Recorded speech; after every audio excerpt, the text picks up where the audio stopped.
Assalamualaikum warahmatullahi wabarakatuh. Selamat pagi anak-anak. Pada pagi hari ini, perkenalkan nama saya Siti Khotijah. Anak-anak bisa panggil Bu Siti atau Bu Khotijah. Saya yang akan membersamai kalian untuk belajar PPKN. Nah, pada kelas 8 semester 2 ini, kalian, anak-anak kelas 8, akan belajar tentang semangat kebangkitan nasional tahun 1908 dan yang materi selanjutnya adalah memperkuat komitmen kebangsaan. Pada pagi hari ini, kita akan mulai belajar tentang semangat kebangkitan nasional tahun 1908.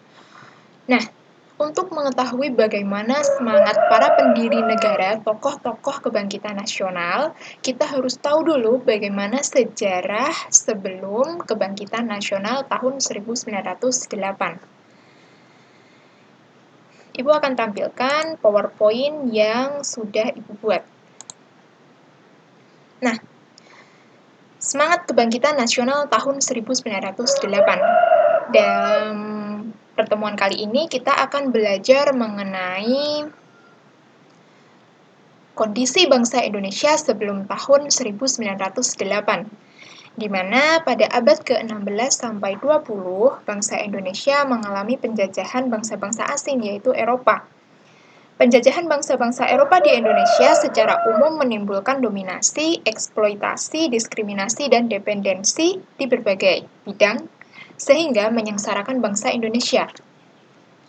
Nah, coba kalian bayangkan apabila kalian di rumah itu tiba-tiba kedatangan orang asing di dalam rumah kalian, lalu menguasai isi rumah kalian, kamar kalian, waktu istirahat kalian, kalian disuruh ini, itu. Pasti kalian akan merasa tidak nyaman, ya kan? Nah, begitulah kondisi bangsa Indonesia dulu pada masa penjajahan.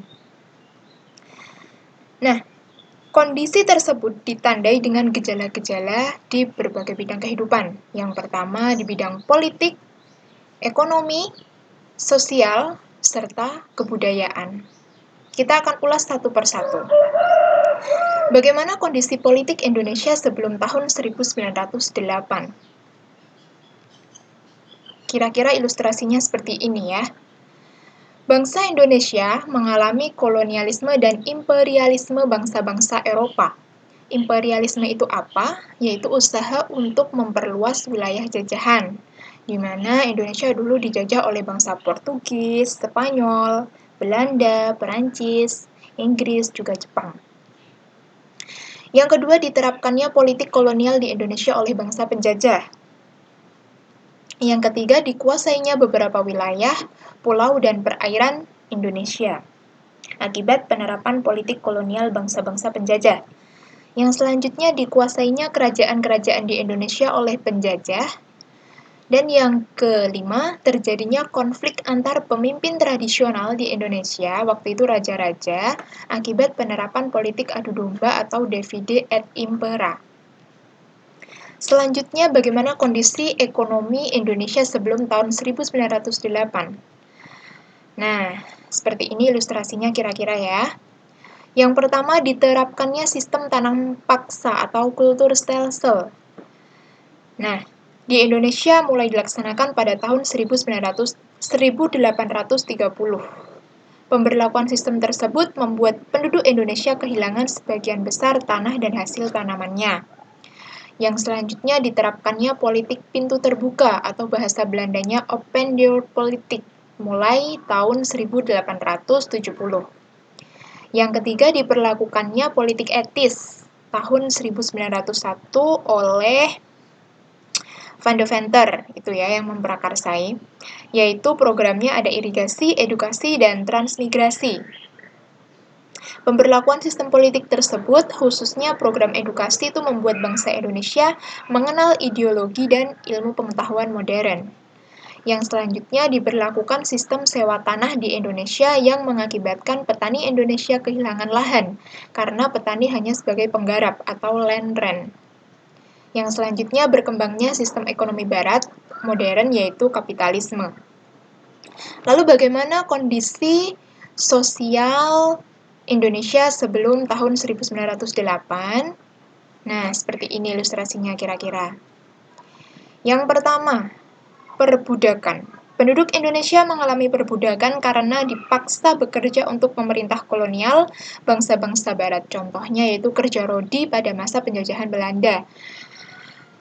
Yang kedua, terbentuknya stratifikasi sosial yang bersifat kolonial di Indonesia, di mana penduduk pribumi atau Indonesia itu berada di tingkatan terbawah dalam stratifikasi sosial pada masa itu. Yang selanjutnya ada diskriminasi sosial.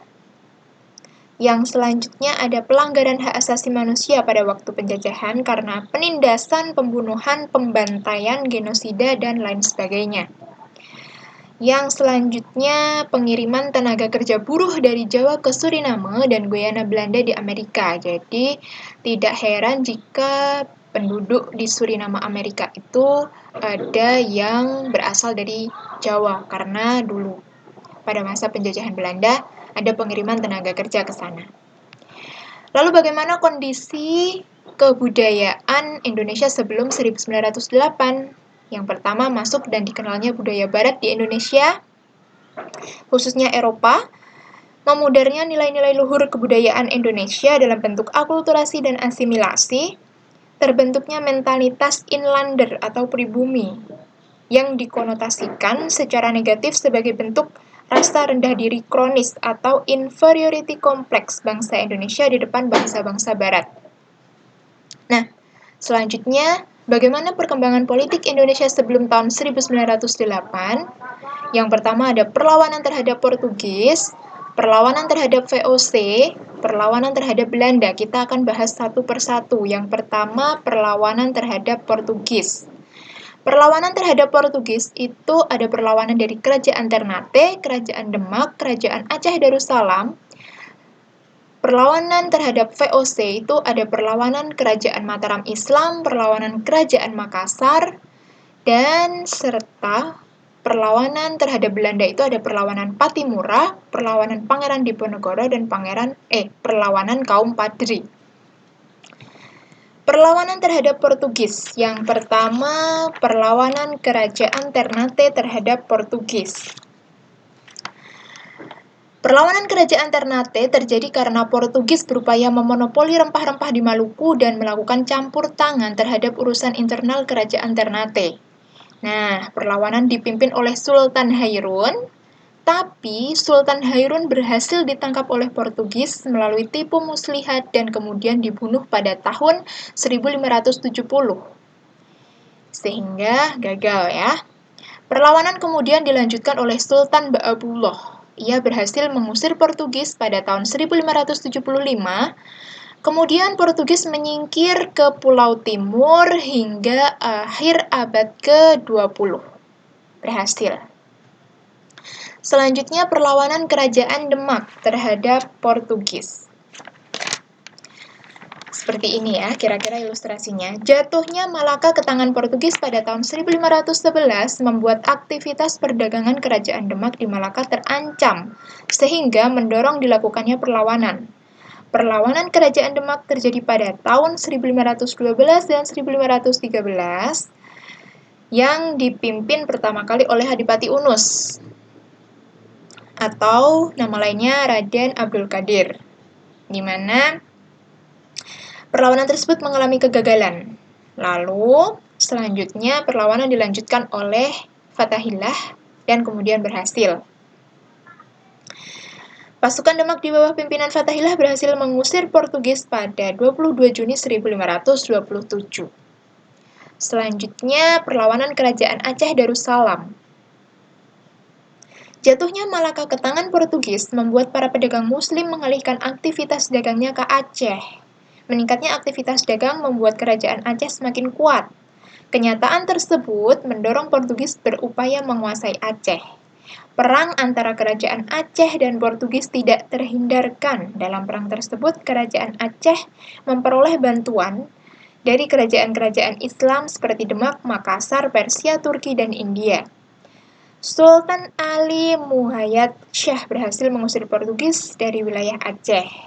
Kemudian perjuangan dilanjutkan oleh Sultan Alauddin Riayat Shah dan Sultan Iskandar Muda. Begitu perlawanan kerajaan-kerajaan di Indonesia melawan Portugis antara lainnya. Selanjutnya bagaimana perlawanan terhadap VOC. VOC itu apa? VOC Vereniging Compagnie. Itu ya. Perlawanan kerajaan Mataram Islam yang pertama. Perlawanan kerajaan Mataram Islam awalnya berjalan baik. Tapi lama-kelamaan keberadaan VOC menjadi penghalang Raja Mataram Islam ketika itu, yaitu Sultan Agung untuk menyatukan Pulau Jawa.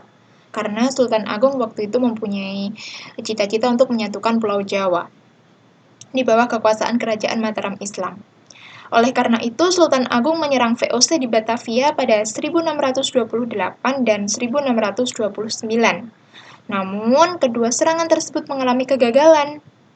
Serangan kerajaan Mataram Islam terhadap VOC di Batavia mengalami kegagalan karena beberapa faktor, seperti jaraknya jauh antara pusat pemerintahan Mataram Islam dengan Jakarta membuat sumber daya pasukan Mataram Islam terkuras.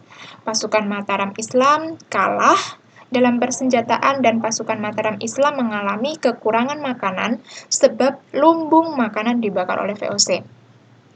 Lalu, yang selanjutnya, perlawanan Kerajaan Makassar. Kerajaan Makassar merupakan kerajaan Islam yang berada di Sulawesi Selatan. Kerajaan tersebut merupakan hasil persekutuan antara Kerajaan Goa dan Kerajaan Talo pada abad ke-17.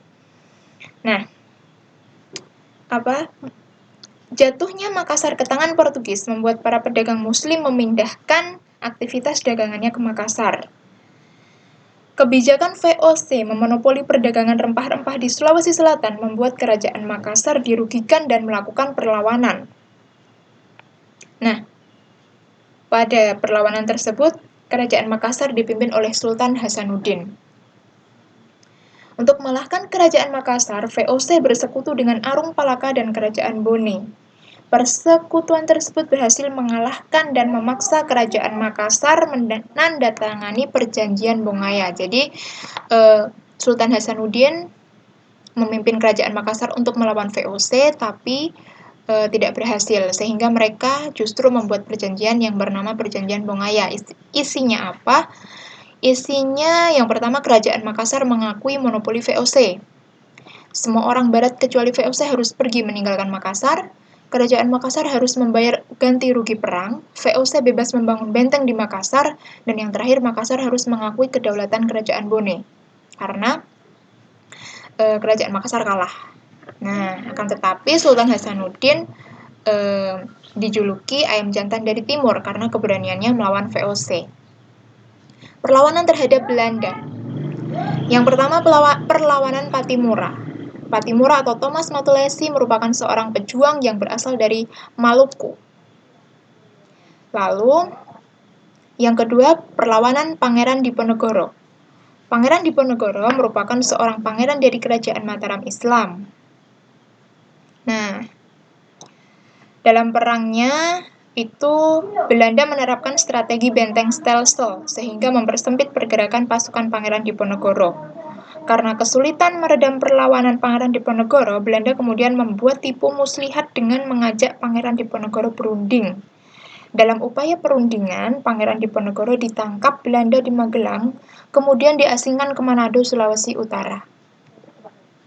Selanjutnya, perlawanan kaum Padri. Perlawanan kaum adat Padri, kaum adat terjadi di Kerajaan Pangaruyung, Minangkabau, Sumatera Barat.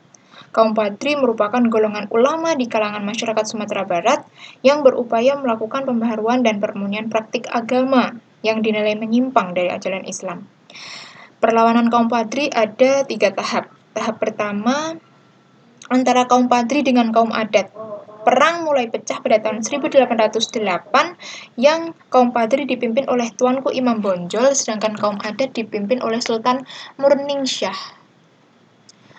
Tahap kedua, karena terus terdesak, kaum adat meminta bantuan Belanda. Belanda menyambut baik permintaan kaum adat, sehingga perang memasuki tahap baru, di mana kaum Padri harus menghadapi kaum adat yang bersekutu dengan Belanda. Kaum Padri berhasil mengalahkan Belanda dan kaum adat. Oleh karena semakin terdesak pada waktu yang Sam harus menghadapi perlawanan Pangeran Diponegoro di Jawa, maka pada tahun 1825 Belanda mengajukan damai dengan kaum Padri yang dikenal dengan Perjanjian Masang. Selanjutnya tahap ketiga. Setelah perlawanan Pangeran Diponegoro berakhir, Belanda melanggar Perjanjian Masang yang dibuat oleh kaum Padri dan mencoba mengalahkan kaum Padri.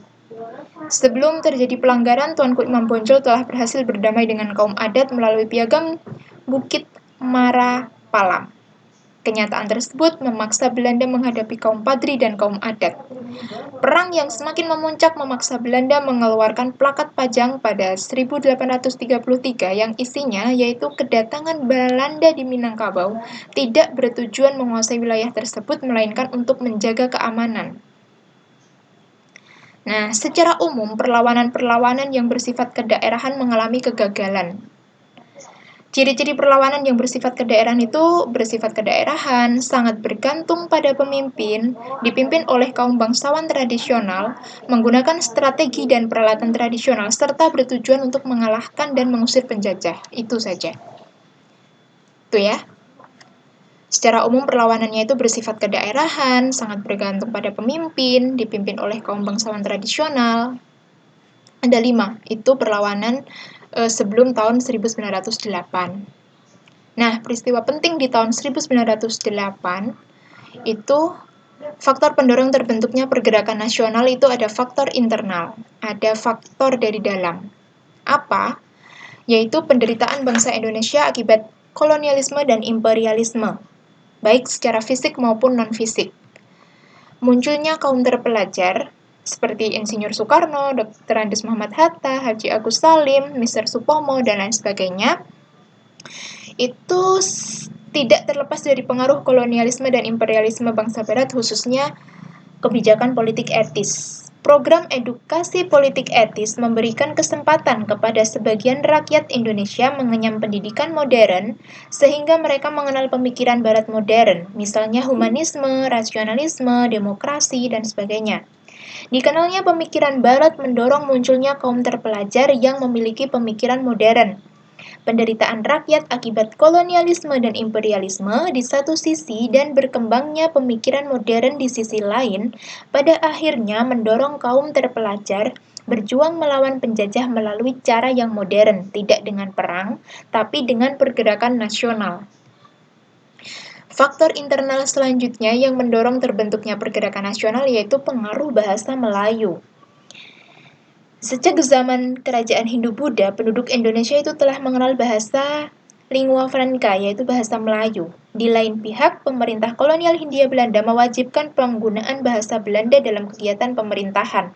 Kenyataan tersebut mendorong penduduk Indonesia mengembangkan fungsi bahasa Melayu sebagai bahasa pergaulan umum menjadi bahasa persatuan dan kebangsaan di seluruh pelosok Indonesia.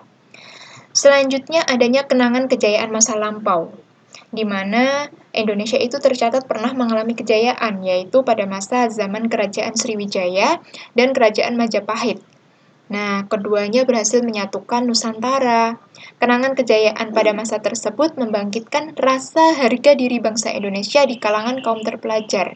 Mereka merasa, oh iya ya, dulu kita pernah jaya, dulu kita pernah bersatu. Mengapa kita tidak demikian untuk kedepannya? Seperti itu. Lalu pengaruh pengistilahan Indonesia, yaitu istilah Indonesia bagi bangsa Indonesia waktu itu hanya sebagai nama, tidak hanya sebagai nama, tapi juga sebagai identitas bangsa dan pergerakan nasional kemerdekaan. Faktor selanjutnya yaitu faktor eksternal, faktor dari luar. Apa sih yang menyebabkan terbentuknya pergerakan nasional?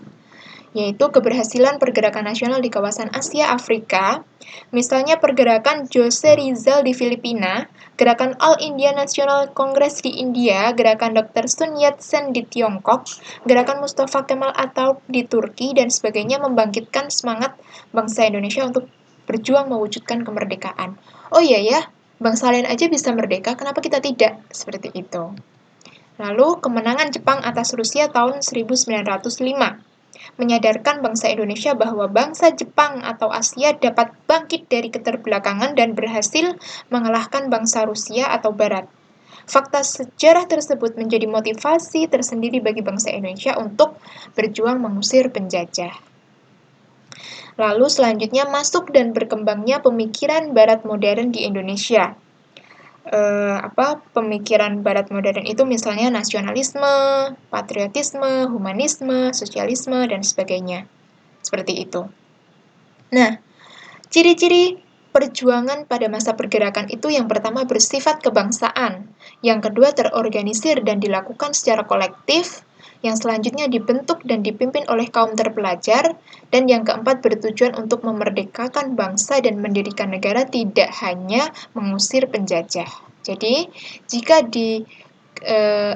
sandingkan perbedaan perjuangan sebelum dan sesudah tahun 1908, itu kalau sebelum itu bersifat kedaerahan, sedangkan sesudah tahun 1908 itu bersifat kebangsaan. Kalau sebelum itu bergantung pada pemimpin dan dipimpin oleh kaum bangsawan tradisional, itu biasanya raja-raja, seperti itu ya. Tapi kalau sesudah tahun 1908 itu terorganisir dan dilakukan secara kolektif atau bersama-sama, dipimpin oleh kaum terpelajar.